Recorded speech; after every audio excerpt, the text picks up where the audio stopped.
I Novac, kako se osjećaš? Znajući da ideš za Zagreb i imam još 80 km. Ej, gdje sam?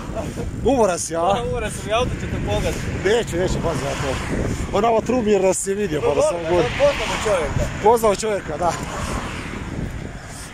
Susjed moj. Susjed. Tako, mi se vozimo, evo, imamo još nekih 70 km. Upravo se nalazimo u Gudovcu. Bez ruku.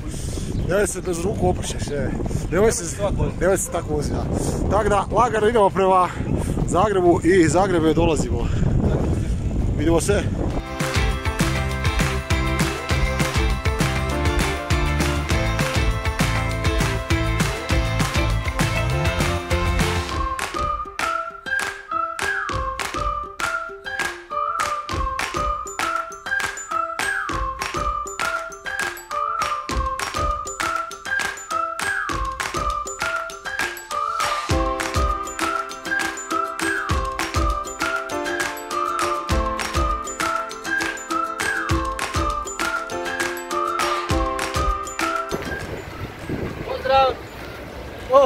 Bog!